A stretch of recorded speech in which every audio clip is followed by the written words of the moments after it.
Hello friends and aspirants, कैसे हैं आप लोग। I welcome all of you to my YouTube channel, the name of which is competitive English by Jatin Madan.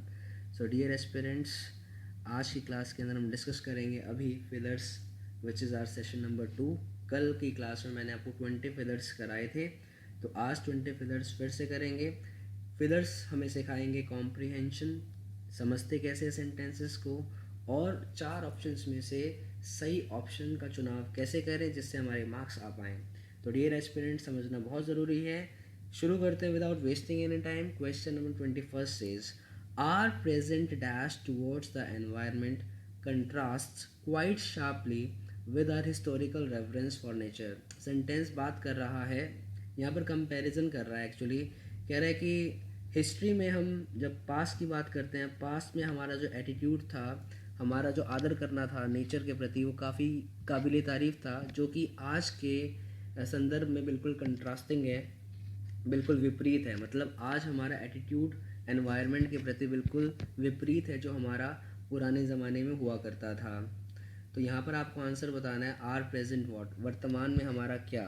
तो are present dash, तो आपको यहाँ पर नाउन लगाना पड़ेगा और देखना है आर प्रेजेंट स्टेट। स्टेट का मतलब अवस्था, नेचर का मतलब बिहेवियर, डिस्पोजिशन का मतलब भी बिहेवियर होता है, और अपैथी का मतलब होता है उदासीनता, इग्नोर करना किसी को। आप बोल सकते हैं ध्यान ना देना। हमारा ध्यान ना देना एनवायरनमेंट के प्रति बिल्कुल कंट्रास्ट करता है। पहले आप रेवरेंस करते थे, रेवरेंस का मतलब आदर करते थे, और आज के वक्त में आप क्या नहीं करते, ध्यान नहीं देते। तो अपैथी इज उदासीनता, यानी कि indifference, which is going to be the right answer to this question. तो इनडिफरेंस या उदासीनता, हमारी एनवायरनमेंट के प्रति उदासीनता बिल्कुल विपरीत जाती है हमारे पुराने समय में नेचर के प्रति आदर सम्मान दिखाने से। तो क्लियर हो जाना चाहिए।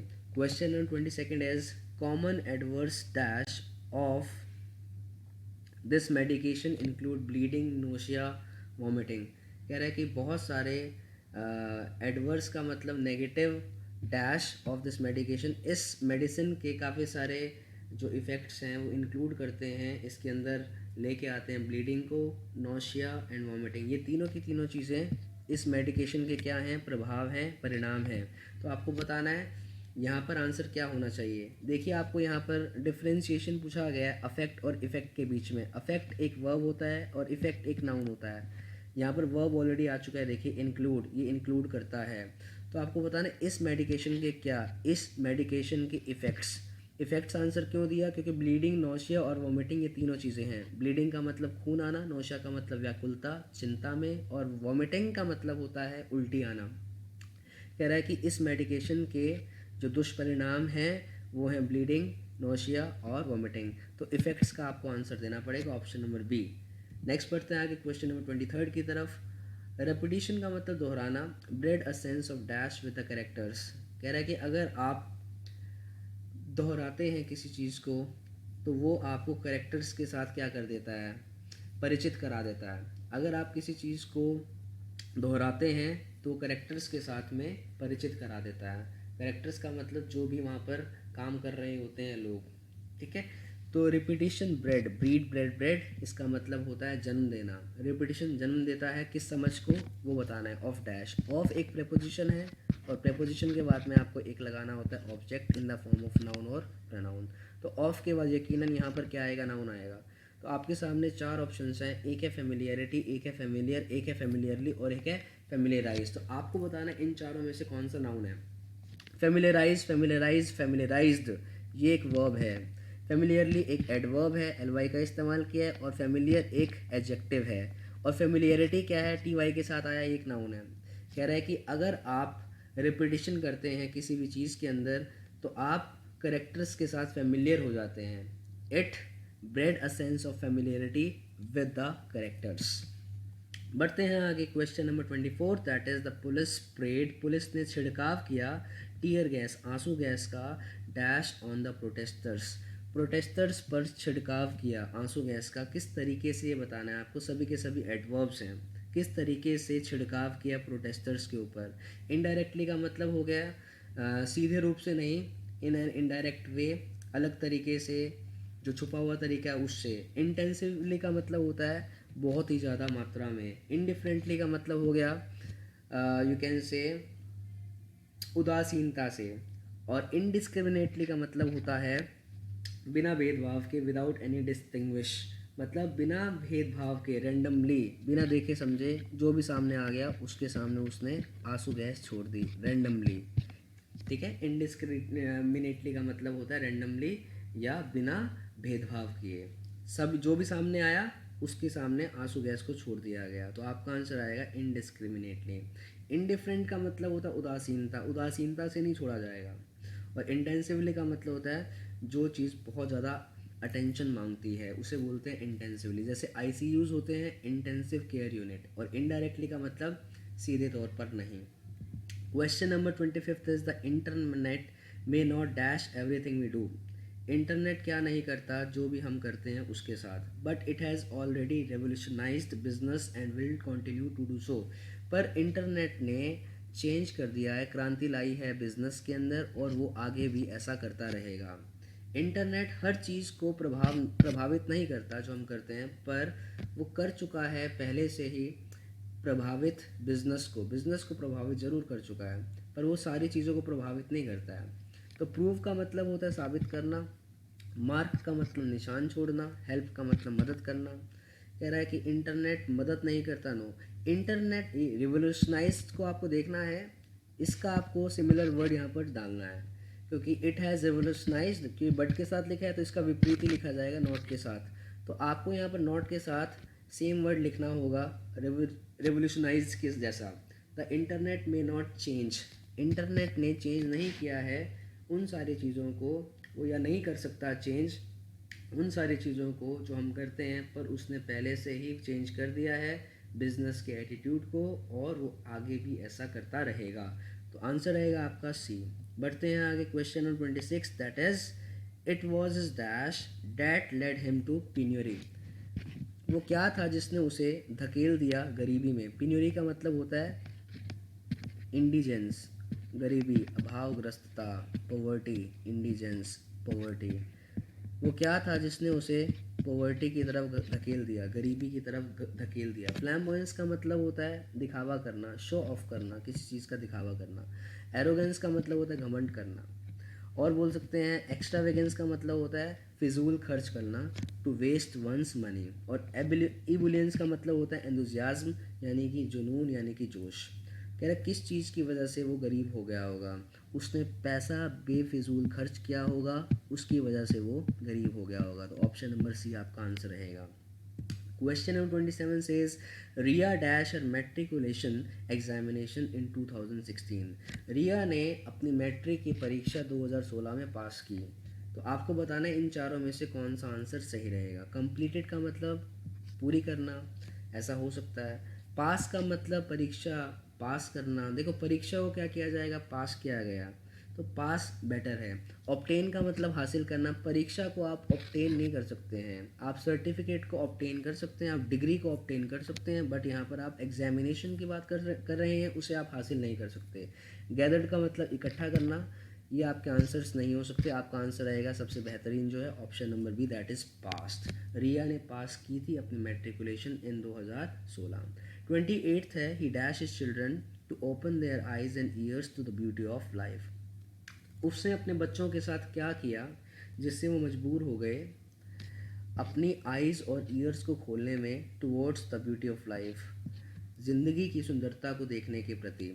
मतलब उसने अपने बच्चों को प्रोत्साहित किया होगा, उनका प्रोत्साहन बढ़ाया होगा, जिससे उन्होंने अपनी आइज़ और ईयर्स को खोला towards the beauty of life, जिससे उनका नज़रिया चेंज हो गया towards the beauty of life. तो आपको बताना है यहाँ पर आंसर क्या आना चाहिए। ये एक पॉजिटिव वर्ड होगा या नेगेटिव वर्ड होगा। डेफिनेटली प्रेरित करने वाला, मोटिवेट करने वाला वर्ड होगा। एडमोनिश का मतलब होता है डांटना। कंपेल का मतलब होता है फोर्स करना। प्रॉमिस का मतलब होता है वादा करना। और एग्जॉर्ट का मतलब होता है पुश करना, मोटिवेट करना, एनकरेज करना किसी को। तो मोटिवेट करने से रिलेटेड बात है, कोई इंसान अपने बच्चों को क्या करेगा, मोटिवेट करेगा, प्रेरित करेगा, ताकि वो ज़िंदगी को बहुत ही खुले आँखों से और खुले कानों से देख पाएँ और सुन पाएँ और समझ पाएँ। बढ़ते हैं आगे क्वेश्चन नंबर 29 की तरफ. It says the shepherd guarded a large dash of sheep.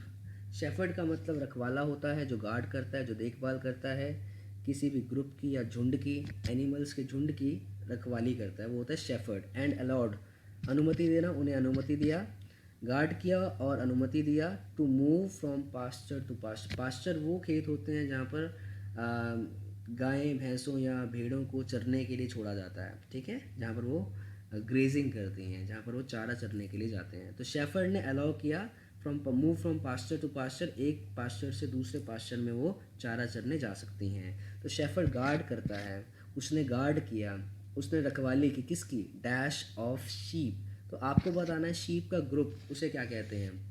Block of sheep नहीं, ब्लॉक ऑफ हाउसेज होता है. घरों का जो झुंड होता है उसे ब्लॉक या कॉलोनी कहा जाता है. कल्चर बैक्टीरिया का होता है, बैक्टीरिया का ग्रुप, बैक्टीरिया का ग्रुप कल्चर कहलाता है. शोल ऑफ फिश होता है, फिश का ग्रुप शोल कहलाएगा. और फ्लॉक ऑफ शीप होता है, शीप का झुंड फ्लॉक कहलाता है. तो आपका आंसर आएगा flock. Question number 30 says unhappy about the treatment meted out to her. कह रहे she was unhappy. Who was unhappy? Shanti बहुत ही ज़्यादा दुखी थी, बहुत ही ज़्यादा अनहैप्पी थी, नाखुश थी अबाउट द ट्रीटमेंट, जो उसे ट्रीटमेंट किया गया था. मेटेड आउट टू हर का मतलब है गिवन टू हर. गिवन का मतलब जो उसे प्रोवाइड किया गया था, हॉस्पिटल ने उसका ट्रीटमेंट किया, वो उससे नाखुश थी. शांति डैश डिमांडेड जस्टिस. शांति ने मांग की कि उसे न्याय मिलना चाहिए. उसने मांग किस तरीके से की ये बताना है, मैनर बताना है. सम्चुअसली का मतलब होता है शाही रूप से, लग्जरी रूप से. तो सम्चुअसली यहाँ पर यूज़ नहीं किया जा सकता. वोरेशियसली का मतलब होता है भूखों की तरह. वोसिफेरसली का मतलब होता है बहुत ही जोर डाल के फोर्सफुली कुछ करना. और स्पास्मोडिकली मतलब होता है रोते रोते या सांस जब आप अच्छे से नहीं ले पाते हैं उसे बोलते हैं स्पास्मोडिकली, ठीक है. तो सांस रुकी रुकी सांस से उसने अपील की होगी, डिमांड की होगी, या सुबक सुबक के उसने डिमांड की, ऐसा नहीं होगा. तो आपका आंसर आएगा वोसिफेरसली. उसने फोर्सफुली, क्योंकि वो नाखुश थी, उसने फोर्सफुली डिमांड की होगी जस्टिस की, उसके साथ में जस्टिस होनी चाहिए, उसे न्याय मिलना चाहिए. तो आपका आंसर आएगा वोसिफेरसली. वोसिफेरसली आप तब यूज़ करते हैं जब आप किसी चीज़ को फोर्सिबली, बहुत ही जोर डाल करके किसी चीज़ की आप डिमांड करते हैं या अपोज करते हैं, किसी चीज़ को आप अपोज करते हैं, विरुद्ध जाते हैं. Question number 31 says the party leader did expect some criticism of his decision. Party leader ने एक बार तो एक्सपेक्ट किया था, आशा की थी कि बहुत सारे लोग उसकी खिलाफत करेंगे, क्रिटिसाइज़ करेंगे, आलोचना करेंगे उसकी डिसीजन की. बट वॉज टेकन अबैक, पर वो शॉक्ड रह गया, वो बहुत हैरान हुआ by the near dash of the members की यूनिटी को देख करके कि सभी मेंबर्स ने उसे सपोर्ट किया है. तो आपको आंसर देना है कि यहाँ पर सपोर्ट. वो हैरान क्यों रह जाएगा, पहले उसने क्या किया था, एक्सपेक्ट किया था सारे के सारे लोग उसको क्या करेंगे, क्रिटिसाइज़ करेंगे, उसके डिसीजन को आलोचना करेंगे, पर वो हैरान रह गया ये देख कर कि सभी ने उसे सपोर्ट किया है. तो सपोर्ट करना यानी कि एक मत दिखाना. तो एक मत को क्या बोलेंगे आप, सेंटेंस में देख करके बताइए. म्यूटिनी का मतलब होता है ओपन रेबेलियन, मतलब कि खुले आम आकर एकदम से विद्रोह करना, that is open rebellion, mutiny. Unanimity का मतलब आपको क्लियर होना चाहिए, एक मत होता है जो कि इसका आंसर रहेगा. सभी मेंबर्स ने एक मत दिया था, इसको देख करके वो हैरान था. म्यूटिलेशन का मतलब होता है काट देना, किसी अंग को काट देना, म्यूटिलेट कर देना है, म्यूटिलेशन कहलाता है. और मोमेंटम का मतलब होता है गति प्रोवाइड करना. तो यहाँ पर गति की बात नहीं हो रही है, काटने की बात नहीं हो रही है, यहाँ पर विद्रोह की बात नहीं हो रही है, यहाँ तो यूनैनिमिटी यानी कि सबका मत एक दिखाने की बात हो रही है सेंटेंस के सेंस के मुताबिक. तो आपका आंसर रहेगा option number B. Question number 32 says he tends to. Tend का मतलब होता है प्रवृत्ति होना, उसका झुकाव. He tends to dash to any suggestion I make in the meetings. तो आपको बताना है वो मेरे सजेशन, मेरे सुझाव के प्रति क्या दिखाता होगा, एग्रीमेंट दिखाता होगा या वो हमेशा अलग होता होगा. तो देखिए he tends to dash to any suggestions I make in the meetings. किसी भी प्रकार का सजेशन अगर मैं मीटिंग्स में देता हूँ तो हमेशा मुझसे क्या करता है, डिफ़र होता, अलग रहता है वो मुझसे. तो फ्रॉम का इस्तेमाल किया जाता है. ही डिफ़र्स फ्रॉम एनी सजेशन, ठीक है, डिफ़र के साथ में फ्रॉम का इस्तेमाल किया जाता है. तो differ can not be your answer. Except के साथ में कोई प्रपोजिशन नहीं आ सकती. He accepted my proposal, he accepted my proposal, उसने मेरा प्रपोजल एक्सेप्ट कर लिया, उसने मेरा प्रस्ताव एक्सेप्ट कर लिया. कोऑपरेट के साथ भी कोई प्रपोजिशन नहीं आती और अग्री के साथ टू का इस्तेमाल किया जाता है अगर आप किसी प्रपोजल या सजेशन की बात करते हैं। Yes, we are talking about a proposal और अ सजेशन। उसका झुकाव रहता है कि वो मेरी हर सजेशन को एक्सेप्ट करता है, एग्री करता है, जो भी मैं मीटिंग्स में सामने रखता हूँ। तो एक्सेप्ट आपका आंसर इसलिए नहीं हो सकता क्योंकि यहाँ पर टू का इस्तेमाल किया और अग्री के साथ में टू का इस्तेमाल करते हैं, पर एक्सेप्ट के साथ कोई प्रपोजिशन नहीं आती है। और डिफर के साथ क्या लगाते हैं? Yes, you are right, from. बढ़ते हैं आगे क्वेश्चन नंबर 33 की तरफ, जो कि बोलता है the little girl was knock down. Knock down का मतलब होता है to hit and fallen down, एकदम से किसी से टकराना और गिर जाना। Little girl was knocked down by a speeding car, car आना चाहिए यहाँ पर, and she lost her dash immediately, और उसने अपना होश एकदम से खो दिया। आपको बताना उसने क्या खो दिया। तो डेफिनेटली आप ऐसा सोच सकते हैं कि अगर कोई भी लड़की कार से हिट की गई है तो उसने अपना होश खो दिया होगा, उसने शी बिकेम अनकॉन्शियस, ऐसा सोच सकते हैं आप, वो अनकॉन्शियस हो गई होगी। कंसाइंस का मतलब होता है ज़मीर, उसने अपना ज़मीर खो दिया, विवेक खो दिया, बिल्कुल भी नहीं। कंसाइंशियस का मतलब होता है जो अपने कर्म के प्रति, अपने काम के प्रति सिंसियर होता है, ऑनेस्ट होता है, ईमानदार। कंसाइंशियस का मतलब ईमानदार होता है। और कॉन्शियस का मतलब होता है तर्क, कॉन्शियसनेस का मतलब होता है सतर्कता। तो आपको बताना है यहाँ पर कॉन्शियस आएगा या कॉन्शियसनेस आएगा, ये एक चुनौती है। तो हर क्या है? एडजेक्टिव है। हर एडजेक्टिव है जो कि नाउन के साथ यूज़ किया जाएगा, पॉजेसिव एडजेक्टिव है। तो यहाँ पर फिल इन द ब्लैंक में नाउन आना चाहिए। कॉन्शियस OUS के साथ है, ये एक एडजेक्टिव है, और कॉन्शियसनेस एक नाउन है। उसने अपनी सतर्कता को खो दिया होगा, अपने होश को खो दिया होगा, तो आपका आंसर आएगा option number D. D is the right answer to this question. Question number 34 says, I have no motive in offering this advice. कह रहा मेरा किस प्रकार का, आपको बताना है यहाँ पर फिल इन द ब्लैंक में मोटिव के साथ क्या यूज़ करना चाहिए। मोटिव एक नाउन है, और व्हाट काइंड ऑफ मोटिव आपको बताना है, यहाँ पर एक एडजेक्टिव आएगा। पहले तो ये आपको क्लियर हो जाना चाहिए, नाउन से पहले एक एडजेक्टिव आता है। व्हाट काइंड ऑफ मोटिव, किस प्रकार का उद्देश्य नहीं है मेरा इन ऑफरिंग दिस एडवाइस। मैं आपको ये सजेशन दे रहा हूँ, मेरा यहाँ पर किसी भी प्रकार का डैश मोटिव नहीं है, किसी भी प्रकार का, किस प्रकार का उद्देश्य नहीं है। आपको प्रकार बताना है, उद्देश्य का प्रकार बताना है। आपके सामने वर्ड्स हैं एंटीरियर। एंटीरियर होता है बेसिकली जैसे मान लीजिए एक पर्सन है, पर्सन का जो फ्रंट भाग है उसके सारे के सारे पार्ट्स को बोलते हैं एंटीरियर बॉडी पार्ट्स। और बैक की बात करोगे, पीछे के भागों की बात करोगे, वो होते हैं आपके posterior body parts. Anterior body parts का मतलब होता है वो बॉडी पार्ट्स जो किसी पर्सन के सामने की बॉडी को के ऊपर होते हैं, जो किसी भी पर्सन के बैक साइड के लिम्स होते हैं या ऑर्गन्स होते हैं, उनको बोलते हैं पोस्टीरियर पार्ट्स। क्लियर हो गया होगा। अल्टीरियर का मतलब होता है छुपे हुए, यानी कि हिडन। इसके पीछे मेरा कोई भी छुपा हुआ इरादा नहीं है, इस एडवाइस के पीछे मेरा कोई भी छुपा हुआ इरादा नहीं है, बिल्कुल सही है। मोटिव हमेशा अल्टीरियर होते हैं, छुपे होते हैं, छुपे हुए उद्देश्य। एक्सटीरियर का मतलब होता है बाहरी, और इंटीरियर का मतलब होता है अंदरूनी। तो क्लियर हो जाना चाहिए, कंटेक्स्ट के अनुसार आपका आंसर बनता है अल्टीरियर, जो कि है हिडन, हिडन मोटिव। बढ़ते हैं आगे क्वेश्चन नंबर 35 की तरफ। It says for quite a long time, कह रहे काफ़ी ज़्यादा वक्त तक। He bore the burden but finally he had to dash, कह रहे काफ़ी समय तक उसने बोझ को सहन किया, उसने बोझ को सहन किया, बट फाइनली, बट अंततः, पर अंततः ही हैड टू डैश, उसे झुकना ही था, और बोल सकते हैं बर्डन के आगे उसने अपने घुटने टेकने ही थे। तो आपको बताना है उसने घुटने टेक दिए, मतलब वो हार गया, उसने हार मान ली। आपको बताना है हार मान ली, इसका आंसर क्या रहेगा। रिकनसाइल का मतलब होता है अपने आप को अडेप्ट कर लेना, अपने आप को ढाल लेना किसी के साथ, दैट इज़ रिकॉन्साइल। लीव का मतलब होता है छोड़ देना, त्याग देना, निकल जाना। और रिफ्यूज़ का मतलब होता है इनकार कर देना, और उसने इनकार कर दिया होगा, या उसने घुटने टेक दिए, घुटने टेक दिए इज़ द राइट आंसर। सकम, सकम आपका आंसर आएगा ऑप्शन नंबर बी।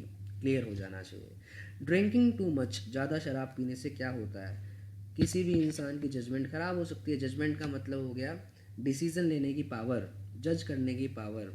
तो ज़्यादा शराब पीने से ख़राब हो जाती है किसी पर्सन की जजमेंट। ख़राब होना आपको बताना है। इम्पोज का मतलब फोर्स करना होता है, किसी पर थोपना। तो फोर्स, किसी पर थोपना। इम्पोज, इम्पेल या फोर्स करना किसी को, या कंपेल करना, ये एक ही बात है। इम्पेयर का मतलब है डीजनरेट, ख़राब कर देना, बिगाड़ देना। डीजनरेट का मतलब ख़राब कर देना या बिगाड़ देना। ज़्यादा शराब पीने से किसी की भी जजमेंट ख़राब हो सकती है। Yes, impairs is the right answer. Impede का मतलब है हैम्पर, रुकावट डालना, रुकावट डालता है जजमेंट में, वंस जजमेंट। तो इम्पीड वंस जजमेंट ऐसा नहीं बोल सकते। हैम्पर इन ग्रोथ होता है, मतलब कहने का मतलब इम्पीड के साथ में वंस जजमेंट, जजमेंट को इम्पीड नहीं किया जा सकता। इम्पेयर का इस्तेमाल आप कर सकते हैं। तो option number C is the right answer. Question number 37 से is the candidate's exposition. Exposition का मतलब होता है प्रस्तुति, प्रस्तुतिकरण बोल सकते हैं आप। कैंडिडेट का प्रस्तुतिकरण करना was dash for his brevity and clarity. वो कैसा था? कैंडिडेट का जो एक्सपोजिशन था, टू एग्जिबिट समथिंग, शो करना, किसी चीज़ को प्रस्तुत करना। प्रेजेंटेशन की बात करें, कैंडिडेट का प्रेजेंटेशन कैसा था? It was dash for his brevity and clarity. Brevity का मतलब संक्षिप्तता होता है, ब्रीफनेस होता है, संक्षिप्तता, ब्रीफनेस। या बोल सकते हैं क्लैरिटी, क्लैरिटी का मतलब स्पष्टता। कह रहा है कि कैंडिडेट का जो प्रस्तुतिकरण था, इट वॉज आउटस्टैंडिंग, रिमार्केबल, बहुत बढ़िया था, बहुत बढ़िया। Fabulous, it was fantastic, remarkable मतलब प्रशंसनीय था। कॉम्प्लीमेंट्री का मतलब भी क्या होता है? कॉम्प्लीमेंट्री का मतलब प्रशंसनीय होता है, पर यहाँ पर आप कॉम्प्लीमेंट्री एक नॉर्मल तरीके से यूज़ करते हैं, पर रिमार्केबल का मतलब होता है आउटस्टैंडिंग, जिसके लिए आपके पास शब्द ना हो। तो ब्रेविटी और संक्षिप्तता के लिए, संक्षिप्तता और क्लैरिटी के लिए जो कैंडिडेट का एक्सपोजिशन था, जो उसका प्रस्तुतिकरण था, इट वॉज रिमार्केबल। इनकॉम्प्रिहेंसिबल का मतलब होता है जिससे समझा ही नहीं जा सकता, ये कंटेक्स्ट के विरोध हो जाएगा। कॉन्स्पिकुअस का मतलब स्पष्ट, इट वॉज स्पष्ट, ये स्पष्ट की बात नहीं कर रहे हैं, आपको एक्सपोजिशन के बारे में बताना है। इट वॉज कॉम्प्लीमेंट्री, कॉम्प्लीमेंट्री, लॉडेटरी या प्रेजवर्दी, ये नॉर्मल टर्म्स हैं जो यूज़ किए जाते हैं किसी की प्रशंसा करने के लिए। पर रिमार्केबल, किसी की कोई भी परफॉर्मेंस कॉम्प्लीमेंट्री नहीं हो सकती, इट कैन बी रिमार्केबल। तो option number D is the right answer.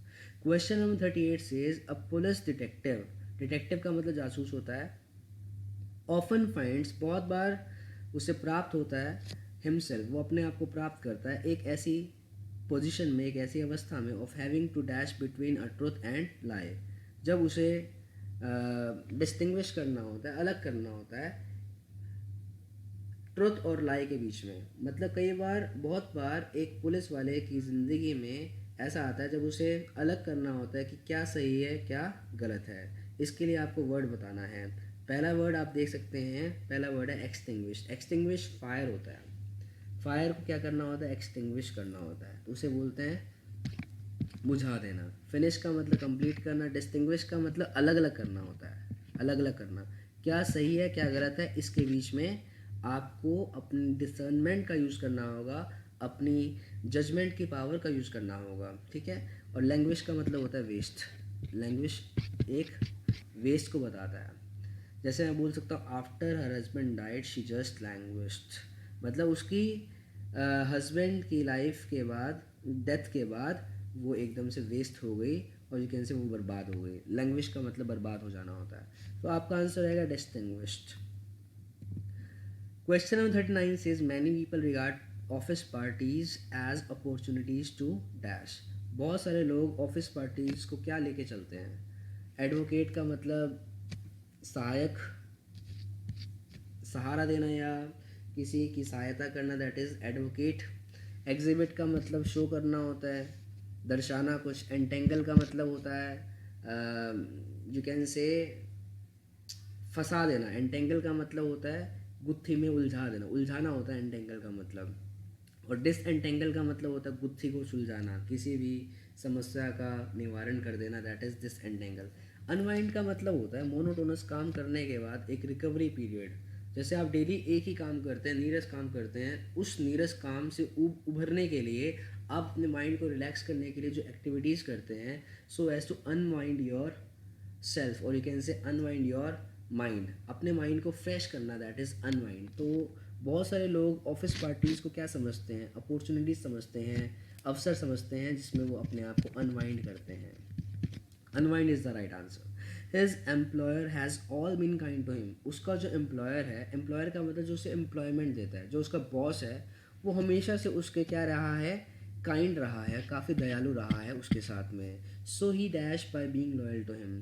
तो हमेशा वो भी क्या करता है, वो इस चीज़ का प्रतिफल देता है उसे, being loyal to him, loyal होकर के, उसके साथ ईमानदार होकर के। एक हाथ से दे एक हाथ से ले, मतलब उसका एम्प्लॉयर उसके प्रति क्या है, काफ़ी काइंड है, तो वो भी उसके प्रति क्या रहता है, लॉयल रहता है। एक हाथ से अच्छा मिल रहा है तो दूसरे हाथ से आपको अच्छा ही देना पड़ेगा। कहने का मतलब हो गया रेसिप्रोकेट। रेसिप्रोकेट का मतलब हो गया प्रतिफल। प्रतिफल के रूप में वो भी क्या रहता है, लॉयल रहता है उसके लिए। तो आपका आंसर रहेगा ऑप्शन नंबर बी, रेसिप्रोकेट करना। एकोमोडेट का मतलब होता है फैसिलिटी प्रोवाइड करना, रहने का स्पेस देना, रूम प्रोवाइड करना रहने के लिए, दैट इज़ एकोमोडेट करना। डेलीगेट का मतलब होता है प्रतिनिधित्व करना, रिप्रेजेंटेटिव बन के जाना। रेप्रीमांड का मतलब होता है स्कोल्ड करना, यानी कि डांटना।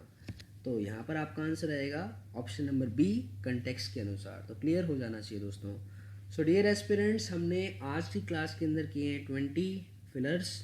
तो आपका कॉम्प्रिहेंशन डेफिनेटली इम्प्रूव हुआ होगा। एक दिन की बात नहीं होती है ये, आपको डेली इसमें कुछ ना कुछ टाइम देना पड़ेगा, धीरे धीरे ही होगा ये सब कुछ। अगर आपको हमारे वीडियोस पसंद आ रहे हैं तो डेफिनेटली इसे ज़रूर शेयर कीजिए और सपोर्ट कीजिए हमें भी। थैंक यू वेरी मच, मिलते हैं नेक्स्ट क्लास में।